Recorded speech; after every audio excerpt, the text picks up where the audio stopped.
Baik, kita lanjutkan perbincangan. Saya menyambung pertanyaan yang menggantung tadi, Ustadz. Jadi bagaimana sebenarnya kalau dari sisi pandangan Ustadz terkait nazar yang dikatakan ini nazar umroh sudah cukup lama, tapi kan ini tanggung jawab moral kepada masyarakat saat dilantik jadi bupati pun juga demi Allah saya bertanggung jawab kepada masyarakat Kewajiban. untuk melayani dan lain sebagainya. Itu kan juga menjadi tanggung jawab dan kewajiban juga untuk seorang pemimpin. Seperti apa dari kacamata Ustadz? Perlunya kita punya staf ahli seorang ulama. Satu, nazar itu hukumnya Iya makruh. betul. Nabi tidak menganjurkannya. Hukumnya makruh, tidak menganjurkan. Kalau terlanjur sudah diucapkan, maka wajib ditunaikan. Kalau tidak bisa ditunaikan, ada solusinya. Islam itu ada solusi. Satu, dia memberi makan 10 orang fakir miskin. Dua, tidak mampu memberi makan 10, maka dia memberi pakaian 10 fakir miskin. Itu pun tidak mampu, maka Allah kasih lagi pilihan yang ketiga, berpuasa 3 hari. Nah coba kalau lihat, alasan nazar, takut dengan nazar. Semua kompensasi tidak pelaksanaan nazar ini ada pada bencana. Memberi makan 10 fakir miskin. Itu bukan lagi fakir miskin, gawat darurat. Yang kedua, memberi pakaian. Memang dibutuhkan.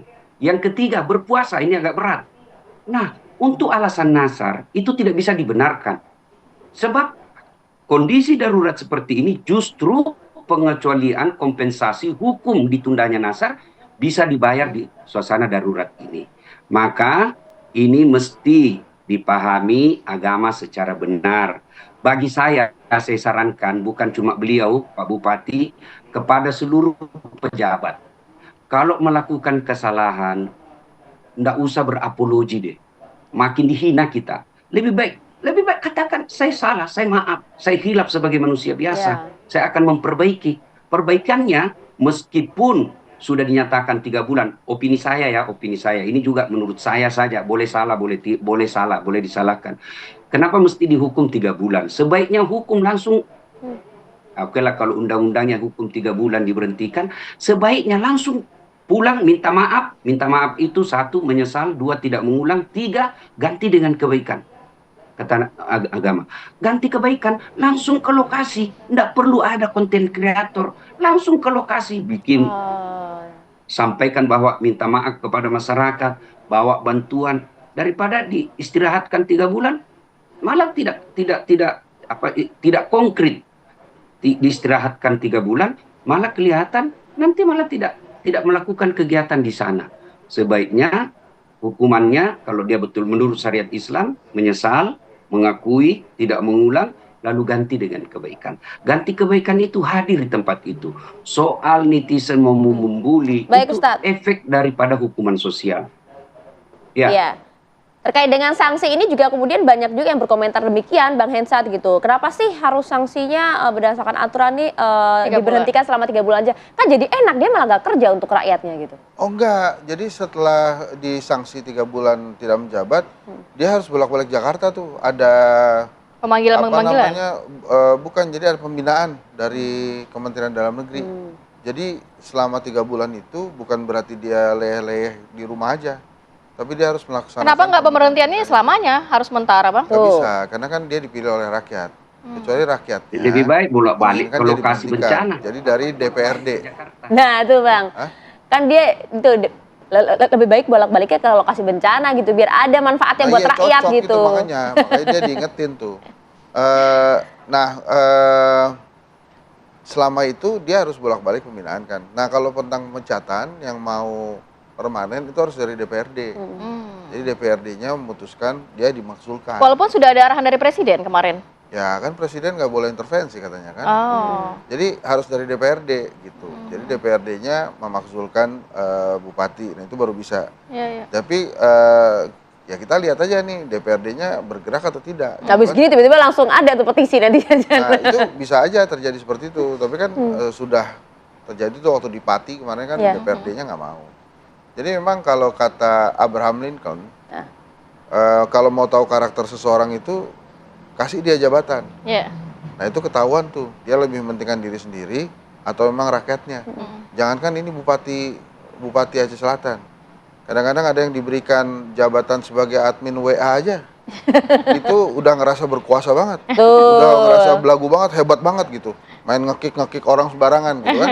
Nah, jadi memang apa yang disampaikan Lincoln ini, kalau kemudian kita letakkan pada kasus ini ya, kita lihat bahwa memang si bupati ini tidak siap menjadi pelayan gitu. Dia siapnya menjadi penguasa. Hal-hal kayak gini yang bahaya sebetulnya. Yeah. Jadi memang kan dalam politik itu untuk kekuasaan ya, untuk kepentingan. Tapi pada saat dia menjadi pelayan rakyat ya dia harus jadi pelayan. Itu dia. Termasuk juga ini Bang, kemarin pada saat video klarifikasi kan, permintaan maafnya kan itu dilayangkan untuk meminta maaf karena situasi bencana, tapi saya pergi umroh, tapi situasinya dia duduk di kursi yang nyaman, di ruangan yang nyaman, di tengah rakyatnya yang nggak tahu harus tidur di mana gitu. Secara politis gimana tuh? Ya emang nggak bagus kan. Dan mungkin dia juga berpikir strategis ya. Masih lama nih pilkadanya, kan 2031 gitu. Dan dia mungkin mengharapkan partai-partai juga lupa dengan apa yang telah dia lakukan. Nah ini yang sebetulnya harusnya tidak terjadi ya. Harusnya partai politik juga dari sekarang langsung nge-ban tuh, nggak akan mencalonkan dirinya gitu ya. Walaupun sebelumnya sudah pernah mencalonkan juga bupati ini ya, tapi gagal ya.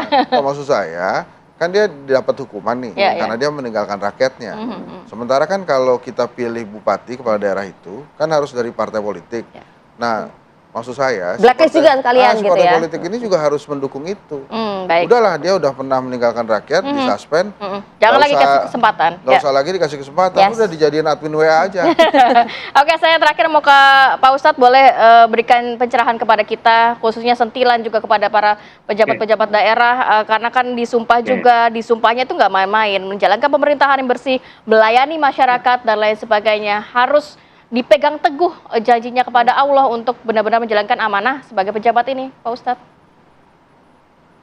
Saya hanya memberikan contoh seorang pemimpin di tahun 1847, namanya Kekaisaran Utsmani Sultan Majid I, usianya 24 tahun. Waktu itu Irlandia mengalami kemiskinan, kelaparan yang lebih 1 juta orang meninggal. Maka didengarlah kasus ini oleh Sultan Abdul Majid I, dikirimlah bantuan 10.000 pound, kemudian 5 kapal yang berisi makanan, biji gandum, obat-obatan ke sana. Meskipun Ratu Victoria waktu itu merasa malu dan melarangnya, dihalang-halangi. Tapi dengan sembunyi-sembunyi masuk. Alhamdulillah berhasil masuklah pasukan itu untuk memberi makanan dan obat-obatan di Irlandia. Dari kejadian itulah kemudian salah satu klub bola yang ada di Irlandia itu memakai bendera, simbol bendera sabit dan bintang, tanda bendera Mesir sekarang, Turki sekarang sebagai ucapan terima kasih. Itu salah satu contoh pemimpin yang Islami. Dia memberikan bantuan bukan saja kepada Muslim, juga kepada non-Muslim sekalipun. Itu yang disebut Islam rahmatan lil alamin. Ini bukan lagi di luar negara, ini kita satu kampung, malah jadi pemimpinnya, meninggalkan, maka tentu ada yang salah dengan pemahaman agama. Pelajarannya, seperti yang dikatakan pakar politik tadi, berhati-hatilah memilih pemimpin. Jangan karena kita disogok, jangan karena kita satu partai, jangan karena popularitas, tapi lihatlah moralitasnya. Mudah-mudahan ini pelajaran agar bencana semakin menjauh dari negara kita. Akhirnya, walau anna akhlal qura amanu wattaqau lafatahna alaihim barakati minas sama'i wal ard. Apabila penduduk suatu negeri beriman dan bertakwa kepadaku, kata Allah, maka aku turunkan keberkahan dari langit dan aku munculkan keberkahan dari dalam tanah. Bukan banjir yang membawa kayu gelontongan. Terima kasih. Assalamualaikum warahmatullahi wabarakatuh. Waalaikumsalam warahmatullahi wabarakatuh. Terima kasih banyak Ustadz. Doakan kami termasuk juga para korban bencana di sana. Terima kasih atas waktunya pagi hari ini Ustadz. Terima kasih. Bang Hensa, waktunya. Terima kasih Terima kasih banyak.